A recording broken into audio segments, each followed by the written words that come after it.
Oh, okay. Hello. My name is Hello. Kate, and today I'm joined with Daryl Solis. Hello, Daryl. Lovely to meet you. Hi, Kate. How are you doing? Thank you for reaching out to me, and it's a real pleasure to meet you and to do this interview today. Oh, thank you. And you're coming to us from sunny Perth.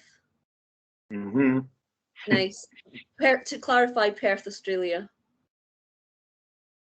Uh, Clarify, Perth, Australia. It is a very nice modern city in the middle of nowhere. It's situated in Western Australia. It's you've just got nothing but desert on one side, and you've got thousands of miles of ocean on the other. But a lot of nice people. It's definitely not a perfect place, but it's certainly a place that you'll enjoy. It's a real positive vibe here. Like I said, it's not perfect, but it's good for now, and the weather's nice. Well, nowhere's perfect, but the reason why we're chatting today is because you feel, for at least this time in your life, that Perth, Australia is better for you than the Scottish equivalent, or indeed any part of the UK. And you were inspired, or perhaps inspired is too positive a word, but you felt obliged to create a video on YouTube called "The UK is a Dystopia, and I am leaving soon." That was a few months ago, and it's now got over 700,000 views. So Yeah, that's right. it really resonated. And well, first of all, were you surprised? Because it's not like you were a big YouTuber by that. No, absolutely. Like I wasn't a big YouTuber at all, and I guess I'm still not a big YouTuber after that video. But no, but that video did get a lot more views than what I thought it would, and that video was really just a spontaneous decision that day. I just wanted to express, you know, what I was feeling about the UK and just how bad it is and how bad it's going to get. And I just made the decision to express that on video. Mhm. And I had a YouTube channel at the time, of course, and I just went ahead and uploaded it to my channel for the viewers that I already had. But the video just exploded. I guess you could say it went viral, caught a lot of attention, not just from people in the UK, but all around the world, really. And a lot of people could actually relate to the context of what I was saying within that video. And what would you say were the main things you were saying about why you want to leave the UK? Why you felt?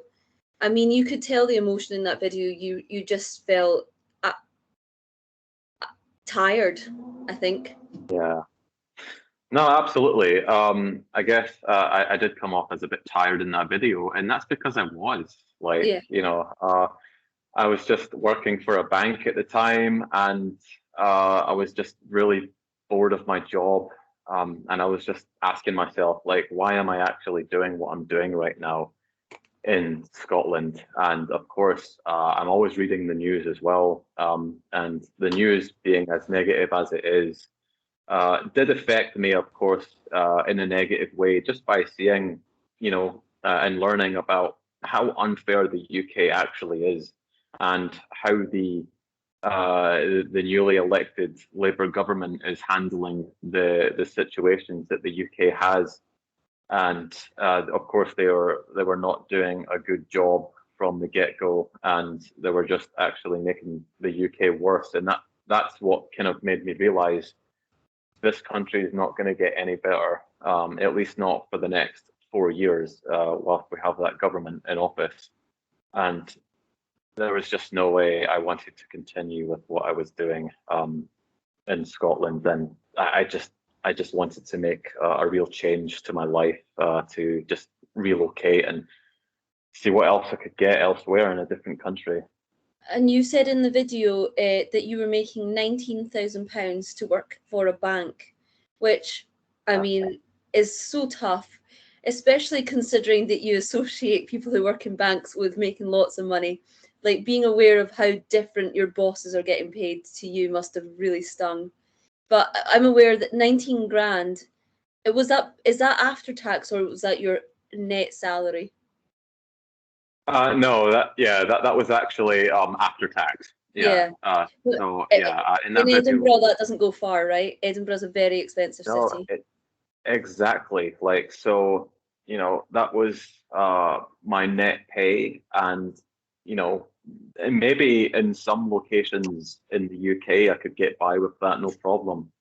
But living in Edinburgh, where I'm from, which is actually the second most expensive city in the UK after London, Hmm. yeah, my money just was not going far at all. I lived in a decent place, but it was costing me, a large chunk of my salary every month. And it was just a real pain to, like, look at the money that I had left, after paying my expenses.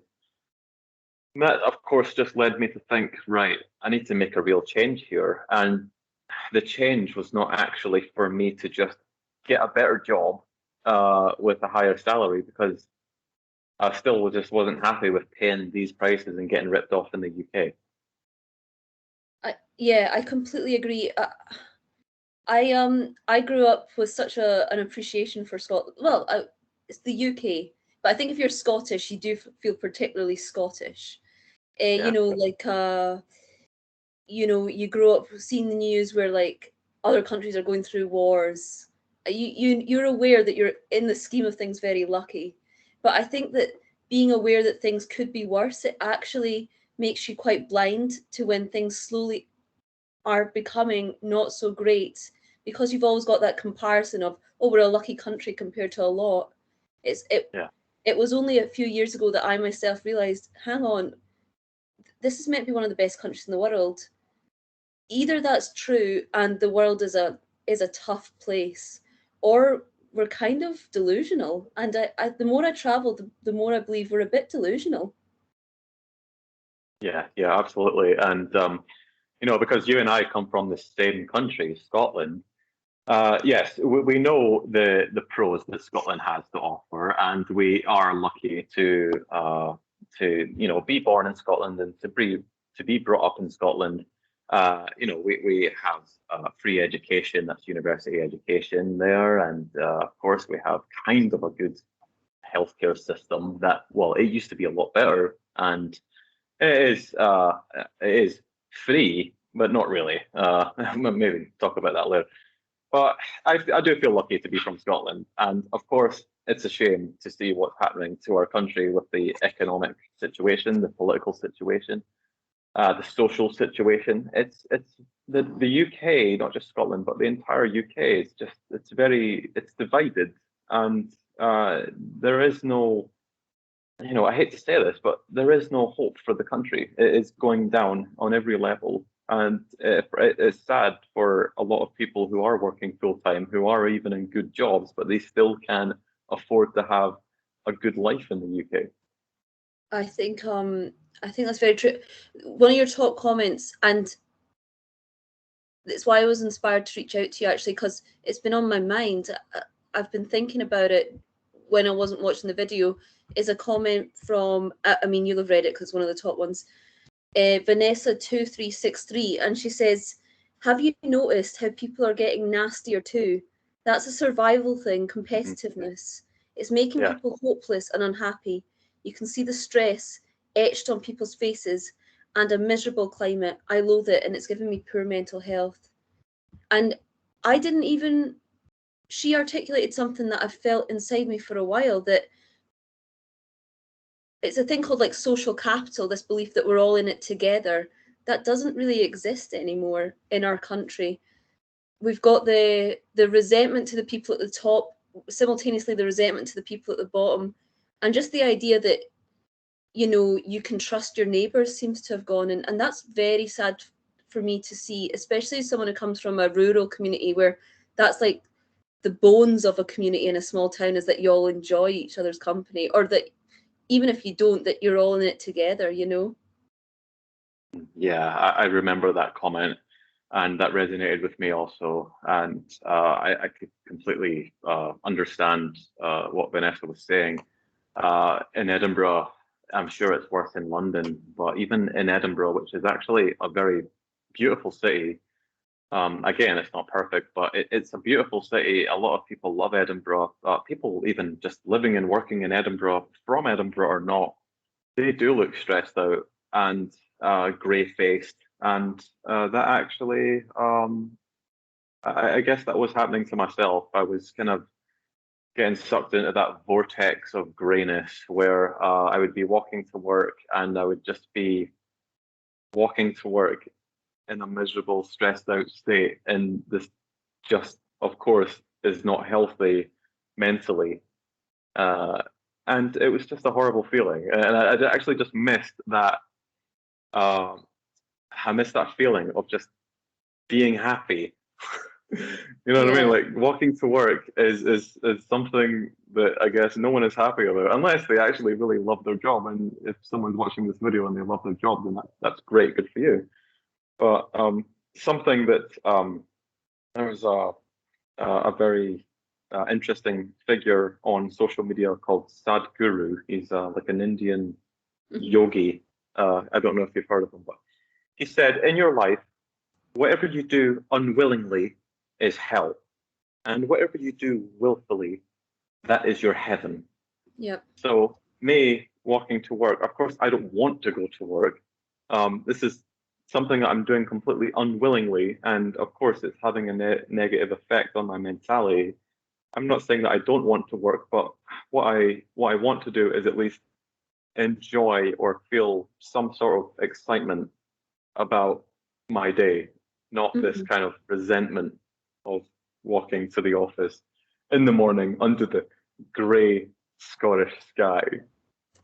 Yeah. And you left before it got even grayer. Yeah, I had to get out before the winter time. That was my main goal. Yeah. So why? Well, I understand that you lived in Japan for basically a decade. So Yeah. that's really interesting. But why did you choose Australia and why Perth? Yeah.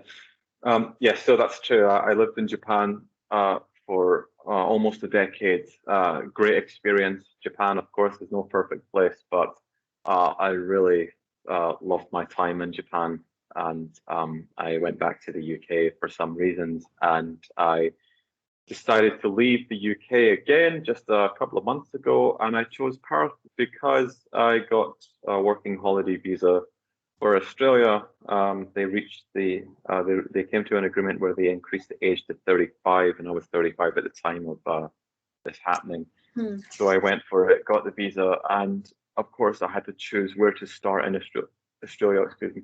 And I chose Perth just because it seemed like the right choice for me. The good weather, the beautiful beaches. I read that it's a pretty laid back place. I spoke to some people that had actually been to Perth multiple times, and they loved it.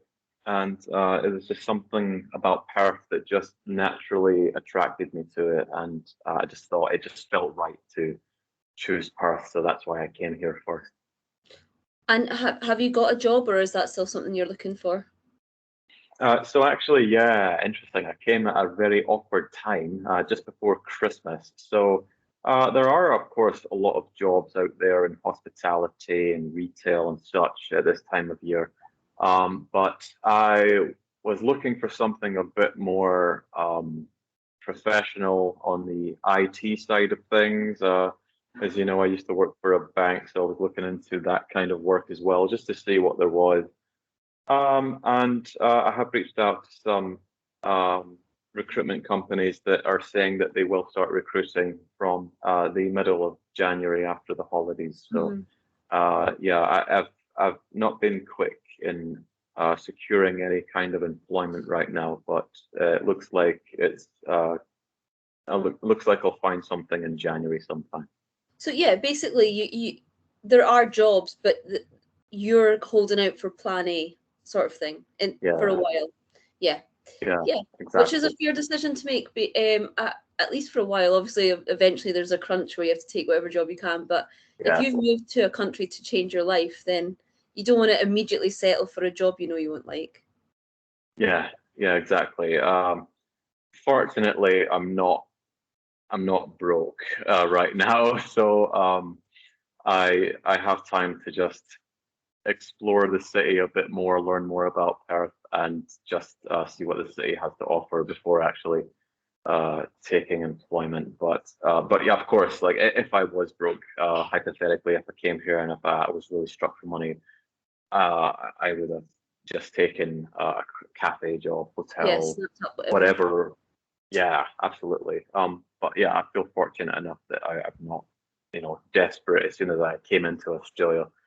Yeah, I met some people that from the UK also that were in that situation here, and they just had a very tough time hearing their stories. Didn't sound fun at all. So I feel lucky to be in the position that I'm in now. Do you feel Perth aligns with your personality, your values? Yeah, I would say it does. From what I've experienced so far. However, a lot of Australians have reached out to me and said that, why have I chose to come to Australia because this place is going down just like the UK is. And, I can understand their point of view. I really can. Like, of course, being here for the past month, I'm not saying that Perth is all hunky-dory and perfect, but I'm starting to see the negative sides of Perth. But the positives outweigh the negatives in this place, definitely. Mm. I think Unlike it's the UK, where like the negatives totally outweigh the positives. yeah, you have to. I mean, obviously, lots of people love the UK. We speak for ourselves, but like your video also resonated with a lot of other people, and myself included. Even though if I'd watched your video maybe 5 years ago, I'd have thought, oh, this guy, like, where's the gratitude? Like, have a sense of perspective. But slowly by slowly, the bricks have just been taken away, and eventually you just can't. You just, even if you are an optimist, or even if you are someone who's had it a pretty good deal in Britain, you can't no longer not see it, I think. And I think your video came at such an interesting time, and because I've watched your video, something I've noticed is there's so many other videos similar to yours now. It's a whole new genre on YouTube of people feeling that the UK is killing them. No, you're absolutely right, and I've noticed that too. And it does take a certain time in someone's life, or maybe even a certain age, where they start to realize and start to resonate with people and with the message that I'm putting out there. A lot of YouTubers, not just from the UK, but from Canada and the USA, are they're stating their reasons for leaving their countries, and of course, I can resonate with them as well.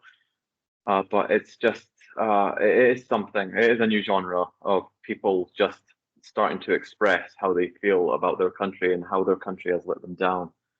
And it's a real shame that it's come to that. And I know it's not always been like that, but this is a new genre.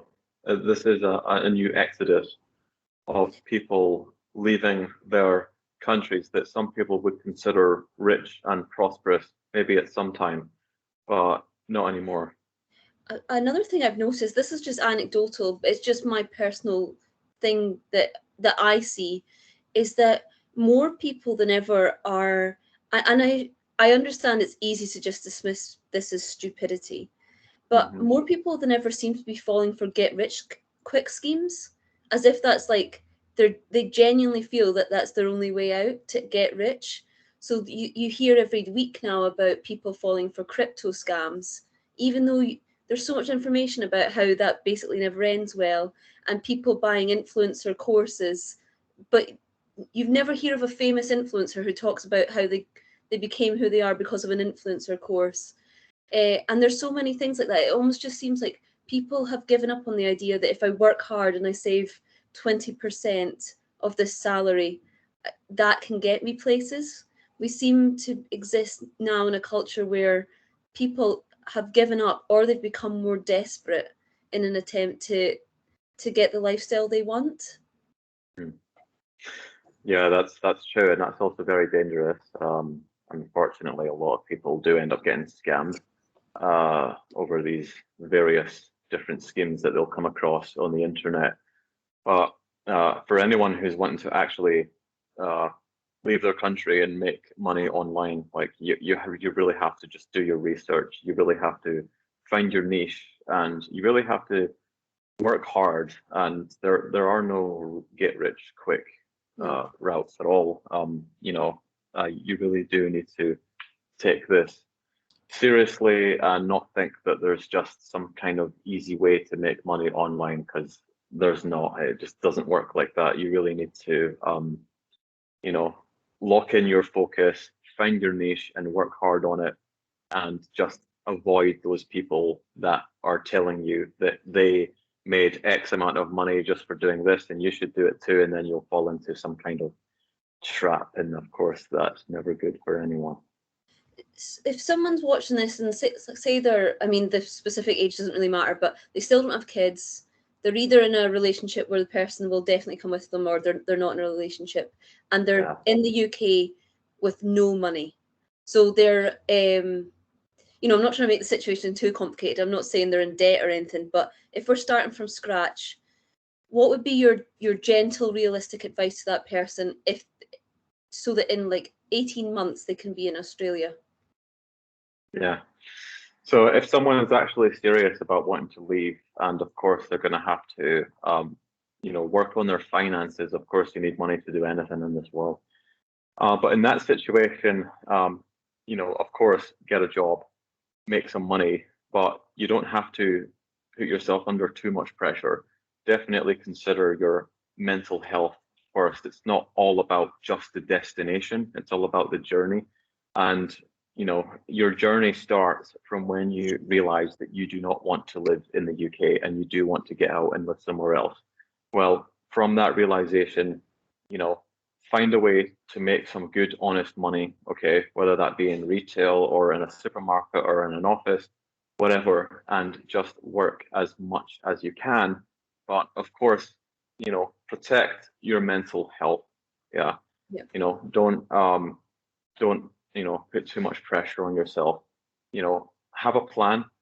Maybe even just researching, spending time online with anyone who's actually has done what you want to do. There's lots of YouTubers out there that are honest. They're not trying to sell you anything. They're just, vlogging about their journey and how they've done it. Maybe they can inspire those people. But you have to get your finances in check. Get a job, work hard, and just keep that light within your mind that this is what you want to do. And always remember why you're doing it as well. Like if you want a new life in a different country, get as much money as you can together before actually exiting the UK, and just be productive, make it happen. And also speak to people, speak to your family, speak to your friends. Fortunately for me, I had some good friends that actually really supported me, and they hated to see me leave Scotland, but they knew exactly why I was leaving. Shout out to my best friend AJ if he's watching this video. AJ has been like my best friend for like over 17 years, and having his support really helped me with my focus on why I was doing what I'm doing. He was a very good person to actually speak to about my reasons, and he had nothing but love and support from me. So thank you, AJ. Mm-hmm. Yeah, good advice. I mean, obviously, as soon as you say you need to save a bit of money, that really upsets people, because people always feel they've got reasons why they literally can't. And obviously some of those people are correct, and other people maybe haven't quite nailed money management. But you need probably $4,000 to go to Australia. You need 2.5 to get the visa, right? So from what I remember, this may not be accurate, this is just going from my memory. You had to have something like 3,500 Australian dollars in your bank account when you enter Australia. Okay, that's after you pay the visa fee, which is about £350, something like that. However, when I actually came to Australia, landed at Perth airport, no one actually asked me any questions about finances. Of course, I went through the immigration. and that was just a scan the passport procedure, so I didn't actually speak to anyone. And when I went down to collect my case, security personnel just came up to me just for a little bit of a chit chat. He checked my passport, noticed I'm from the UK, and he just asked me, what I'm going to be doing in Australia. Obviously, I'm just on a working holiday visa. I'm going to be here finding a job and exploring a bit of Australia. He was just a nice guy and said like good luck to me. Didn't ask me Yeah. any questions about my finances at all. So Australian but of course, immigrants, yeah, they're pretty used to young Brits coming through, right? yeah, exactly. Maybe that was it. Just because I was a British citizen, he kind of just felt a bit more comfortable with just having a chit chat, and then didn't feel the need to go any further. But that's not to say that you will not, have some serious questions when you enter Australia. But of course, you're going to have money for your trip here. So, I would say like come here with at least like as much money as you can, really. Like if you were to come here with 5,000 Australian dollars, that's 2,500 pounds. I would say that's even enough. Okay. Yeah. So a person over a year would have to save 250, being able to save £250, and then in addition, the plane ticket. Mm-hmm. Yeah, I mean it's tough work, obviously, but there's ways that you could decide it was worth it, or maybe even have an extra job. And then of course there isn't just Australia. Australia's, I think, the most common, and it's definitely one of the easiest to get into. But you've proved that there's other places because you've also lived in the UK, USA, and Japan, right? Yeah, I was in the USA for not that long, actually, only about 5 months, and that was just on a tourist visa. So I didn't actually, work there or anything like that. I was living there for just under half a year, and that was a great experience. But yes, I also lived in Japan, and I had like a proper work visa for Japan. That was actually quite easy to get, once you're in Japan and once you're actually in employment, it's not much of a hassle to get that visa. But yes, there are other places to go. But those places, if you can go somewhere else on a working holiday visa, there is New Zealand, I believe, Canada, those countries. None of them actually attracted me that much. The Canadian, the Canada system at the moment is not going well. So some people could say that Australia is not going well too, but at least the weather here is warm. At least the weather. Yeah, I completely agree. I'm sure Canada would be an unreal holiday destination, but I've never had any interest in living there. The weather's even worse, and much colder than Scotland. Yeah, almost like every second video on my. I'm not hugely political, but every second video on YouTube is talking about how Canada's going through a tough time. So I know. I think you'd struggle to move there right now. A lot of them are moving to the USA, so. And they're even moving to the UK. There's some Canadians that are like moving to Scotland for a better life, and I'm just like, what? Yeah. I'm like, okay. If Canada must be that bad, then Scotland probably not too bad. I feel bad for immigrants, like recent immigrants to the UK. I mean, obviously this is a hugely controversial subject, but they moved there for a better life, and I'm just seeing the UK go in a direction where I'm not sure if it will be a better life for that much longer. Yeah, definitely not. It's going to get worse, and on the government's agenda, when it comes to net zero by 2030, there are some real lunatics in the government that are taking this seriously, and the UK is without a doubt going to go ahead with this ridiculous plan to get to net zero by 2030, which is going to badly affect a lot of people in the UK, and I'm talking about working class people. It's always the working class. It's always the working class. Major austerity in the UK. It's only going to get worse.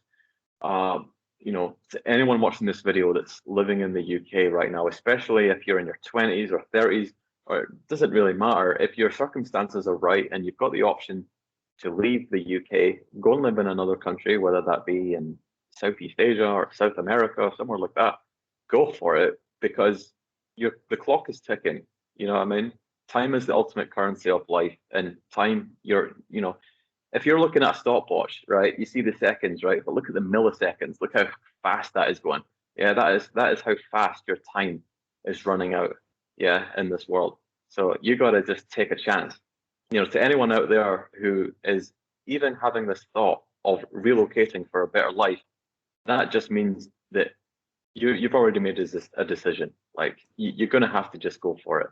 And that's what I'm trying to do on my channel. I'm just trying to inspire people to actually take a chance, dive into the unknown, leave the UK or Canada or the USA, wherever it is you're coming from, and go for it. And you will see that you will have an amazing time. You'll learn a lot. Your life will get better. Just have the courage to go ahead with it. I really respect that a lot. I've got a few statistics about the UK. So 30% of young people in the UK want to leave. So that's a third of the future economy. I'm not saying are planning on it, but want to leave. That's a real shame. 14% of young people, which means 16 to 25, are unemployed.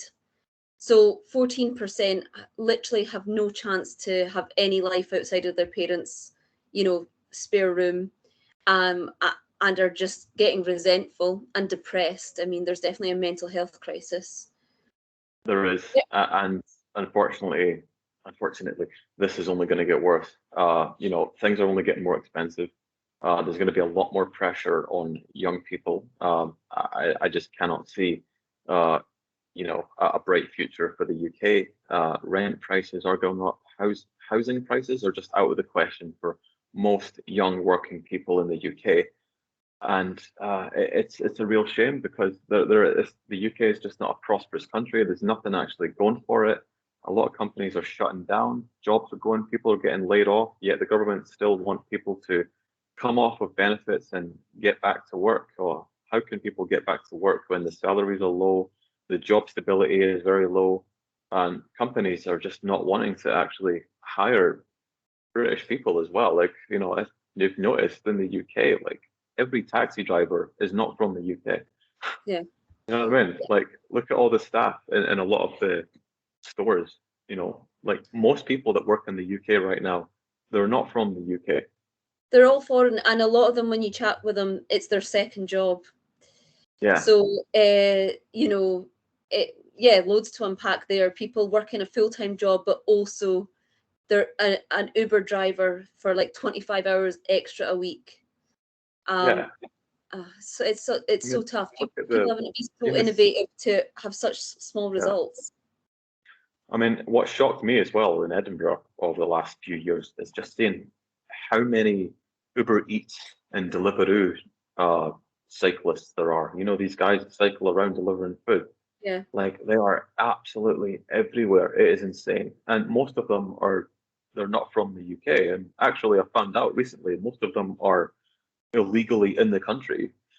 And they're basically taking over people's accounts. So if someone actually creates an account to be an Uber Eats delivery driver, someone will pay that person to take over that account, unofficially, of course. Yeah. And that's what's happening a lot in the UK right now. It's one of the ways they can get. Yeah, one of the ways they can get a job is just having a pal who sets that up for them. Yeah, I totally. Absolutely. Yeah. I don't think there's not an Uber driver in at least when I lived in London, there wasn't a single Uber driver that was from London. Talking about mortgages, only 20% of people aged 25 to 35 have a mortgage. So 1.5% of people who are 25 to 35 own their house outright, which is probably because of generational wealth. But out of the rest of us, only 20% have a mortgage. So 80% basically either rent or live with their parents. I just don't know how people do it. Like, it is insane. Like, trying to get a mortgage. Like, I looked into it. There was just no way. You're not getting what the house is actually worth. Like, the price you're paying for a house that you're going for, the house is nowhere near that much worth. Like, it's just a total ripoff. You know, you're paying £200,000 for a house that's worth £50,000. Yeah, You know, definitely. like the only reason that they're so expensive is because there is there is high demand. Of course, people are still buying houses. As you say, a lot of it does come from generational wealth, and a lot of foreigners, rich foreigners, are going into the UK and buying up property like it's nothing. Yeah. I like people just literally, it's not even a choice. You know, obviously some people choose never to buy, and that's completely fair enough. But Yeah, most people just don't feel that they're in their position because of a choice. And I'm one of those people. I would I would say if I committed the next 5 years to my life, I would then be in a position where I would have that deposit required. But that would be five yeah, years of living quite a soulless existence to then buy a place that I'm tied to forever, because it would be one of those mortgages that would last the yeah, rest of my life. yeah, And I yeah, think as well, exactly. because we've gone through so many kind of like so much economic turmoil in our lives as young people, that you just don't trust that what you buy will be worth the same amount. There's always Yeah, crashes in the market and yeah, stuff. yeah. And interest rates go up in the next sort of recession. Like, how can how can you keep up with those interest rates? It's what bothers me about buying a house is that you're locked in to this for a good 20 to 30 years. So no matter what, you have to come up with that money. It's like paying the mafia for protection or something. No matter what, you've got to come up with this money every month, and you cannot be late. And if you're late, the government or the banks will penalize you for that, and they could even take the keys away. Definitely. So out of the new mortgages that were signed off on last year, 31% of them are going to go past the owner's retirement age. So Wow. 1/3 of mortgages that are now being taken out is with the understanding that past age of 65, you're still paying a mortgage. Yeah. Which, I mean, I couldn't sleep at night. I wouldn't be able to sleep at night. It's so No. much I mean, stress on a normal yeah. person. That pressure of just coming up with that money no matter what, that could rise because of the interest rate could rise. But it's of course it is renting a place has its benefits over actually buying a house. Personally, I would never buy a house or a flat if I could not just buy it outright. I would never sign up for a mortgage. There's just no way I would do that. Yeah, Unless, I could, pay maybe at least, let's just say 50% of it, and then maybe just pay the rest of it via mortgage. I guess that would be okay for me, depending on the actual flat and if the heart was really in it. But just people just buying a first home, like even like a couple, a young couple in the UK just wanting to buy their first home and signing up for a 30-year mortgage, putting down that minimum deposit, you know what I mean? And yeah, then just paying the rest of it for the rest of their life, not knowing if they can actually uh, come to the end of that mortgage. But people do need to understand that renting does have its benefits. hmm, You can, at the end of the day, if you're buying a house, if the boiler starts to shut down, that money, you need to come up with that money to fix it. Not the landlord, because you'll be the landlord.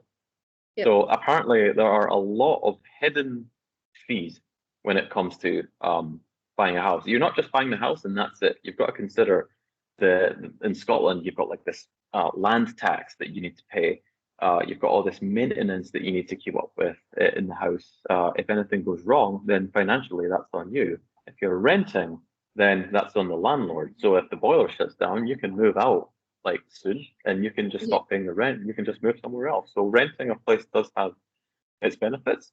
But of course, you don't want to get ripped off at the end of the day by paying, you know, ridiculous amounts of money. Like, who wants to rent a flat in Edinburgh or London for like a tiny little box flat for like £1,000 a month? Like, that's just a pure rip-off. Like compared to what you can get in different countries, say if you wanted to relocate to Thailand or Malaysia, you can get a nice 2 or 3 bedroom flat with a swimming pool for like less than £1,000 a month.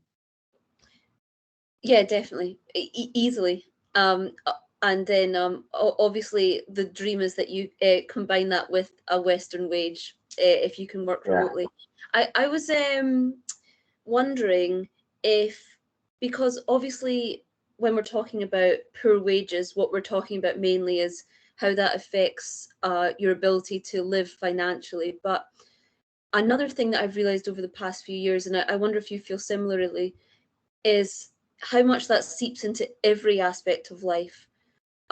We talk a lot about how, for me, it affects dating so much. Because, for example, with my last boyfriend, who was a nice guy, but we weren't soulmates. But I really thought if I ever want to own a house, I need to do that with someone. I feel like a lot of couples end up staying together in Britain who aren't so happy, but also some people are just never feel that they'll ever be able to start dating at all.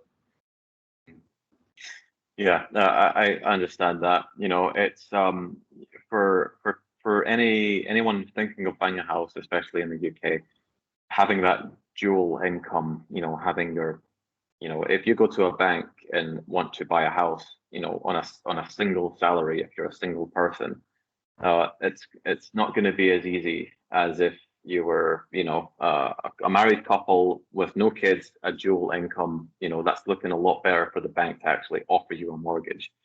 So when it comes to finances, there is a lot of pressure on couples with that aspect because, of course, so many things in our lives, like we have to pay to live at the end of the day. But it's something interesting I learned recently in China. Actually, their economy is not going too well, but they have this new word called what's it called? Dinka, double income, no kids. Oh, sorry, dink. Yeah, double income, no kids. So couples are actually realizing, look, we can be financially stable just by being married, working our jobs, having our income, but choosing not to have kids. I think people could live pretty well that way. I mean, even in the UK, considering that the both salaries are good.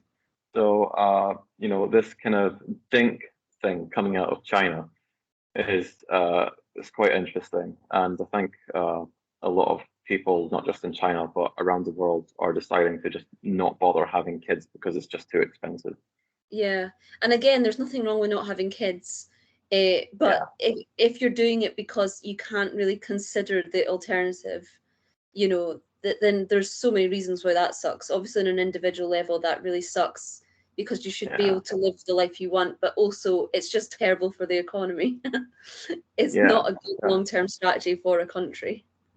The thing is, like when a couple decides not to have kids, it's sad news for the government, really. If you think about farms, for example, when the pigs stop breeding, it's not the pigs who are concerned, it's the farmers and the feed sellers. So it's the same thing with human beings. Like if we're not producing in the country, like the birth rate is, the lowest in South Korea right now. And, the government is so concerned about this, of course, as they should be. But if you ask any young South Korean person just going about their day, doing their job, trying to live a good life, they're not worried about it at all. No, why should you be responsible for an economy? And why should you produce kids to who you would presumably love to contribute to an economy that you don't love? Part of like the welfare of your children is considering whether they should be in certain environments. So so many silly decisions are being made by the it's not just the UK, and I'm sure you know this so much now from all the feedback you've been getting on your videos. It seems to be a problem in so many developing countries and happening at such a rapid speed. Mm-hmm. Yeah, it's really quite shocking just what's going on. Not just like, I'm not talking about China anymore, but in the Western world, the UK, the USA, Canada, of course, Australia falls into the Western world. But I would say, going by what I've heard from people who are not from Australia, but they're living and working here, like they love it here in Australia and they have no intention on actually going back to their country, and that's including British people. And I know a South American girl who has lived here for about 9 years or so. And I asked her, have you ever considered going back to Peru? Because Peru just looks like a beautiful country, nice foods, you know what I mean? But she just, of course, I've never been there, but from what she said, it's too dangerous, it's too corrupt, and she's just not interested in moving back to Peru. Yeah. Yeah. Well, fair play. Like it's. I mean, so the negatives of the negatives of growing up in our time are obvious and have been laid out. But the one thing that we can be grateful for is that one of the solutions we do have at our resources is that you can get your shit together and experience the world. Yeah. And Yeah, we're fortunate enough to have a strong passport, and the pound is relatively strong. And we do have that ability where we're dealt a good hand when we came into this world. Being born in Scotland is definitely being dealt a good hand. Like that's for sure. And as I've said in one of my previous videos, like I do appreciate being from Scotland. It's certainly not the worst country to be from. But that doesn't mean that I have to live the rest of my life there. We live on a beautiful planet. Why not explore and live in a different country, see what else other countries have to offer? Because I think it is quite ignorant of people to just you know criticize those who want to leave their country, go and live somewhere else, see what other countries can offer them when they've never actually done it themselves. Why should people feel psychologically chained to the country that they come from? It's like, yes, okay, we are British. That doesn't mean we have to live in Britain. Yeah. definitely. Well, No, yeah, this seems like a good note to end it on. I was hoping that we could end it by talking about how you it shouldn't just be about moving to escape, right? Because that's not the only reason people travel. People with good lives in Britain still choose to go on holiday because this is a huge thing I'd like to tell to young people is that even if you love your life, it's really good for you to move away for a year, somewhere new, right? yeah, For a new yeah. culture. And I was just wondering, what would you say based on Japan, let's say, before you came back to the UK, even if you came back to the UK and loved it, what would you say are the benefits of living abroad for a few years or even a 6 months? Just completely changes your perspective on, different countries, different cultures. You don't really know where you're from until you have left your country for a considerable amount of time. In order for you to learn what life is like in a different country, what life is like in a different culture. Like when I went back to the UK from Japan, like wow, I experienced crazy reverse culture shock. When I went to Japan, I had culture shock, yeah, but in a positive way because everything was just so different and interesting, right? And it was a little bit difficult to get used to, sure, but it was still at the same time very interesting and different.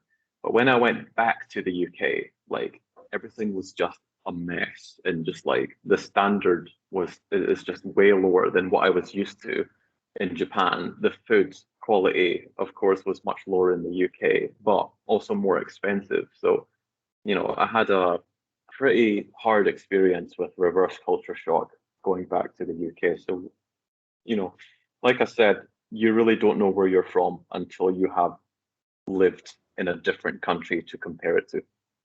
Yeah, definitely. And I feel the same as a Scottish person who's got to experience travel. It makes you be more critical of your government in an important way because you see that there are other ways things can be done, but you also Yeah, get to appreciate the ways that things are done that align with who you are. And yeah. in general, it's about perspective, right? Yes, absolutely. Perspective is everything. And the goal really for people is to live a life that you don't need a holiday from.